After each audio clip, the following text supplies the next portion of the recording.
आपल्या सर्वांना कल्पना आहे की आपली मराठी भाषा आपल्या देशाचे पंतप्रधान माननीय नरेंद्र मोदीजी यांनी तिला अभिजात भाषेचा दर्जा दिला. मी नेहमी असं सांगतो की मराठी भाषा अभिजात होतीच, परंतु त्याला राजमान्यता मिळणं हे महत्त्वाचं होतं आणि या निर्णयामुळे राजमान्यता मिळाली आणि आपल्या सर्वांना अभिमान आहे की आता मराठी भाषेला अभिजात भाषेचा दर्जा मिळाला आहे.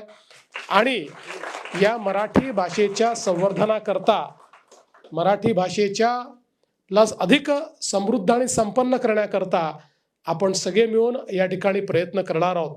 आणि खरोखर यामध्ये आपलं जे काम आहे ते याकरता अतिशय महत्त्वाचं आहे की आपण भारताबाहेर, युरोपमध्ये, वेगवेगळ्या देशांमध्ये मराठी शाळा चालवता, मुलांना मराठी शिकवता.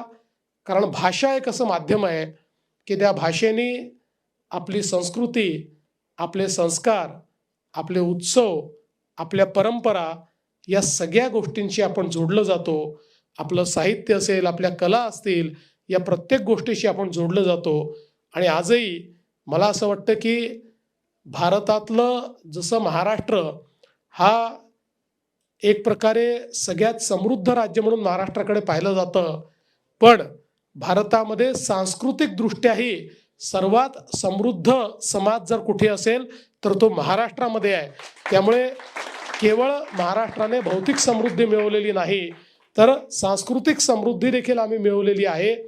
आणि मला असं वाटतं की खरं तर आम्ही आमची सांस्कृतिक समृद्धी टिकवली म्हणूनच भौतिकदृष्ट्या आम्ही समृद्ध होतो, असं जर मी म्हटलं तर ते चुकीचं होणार नाही.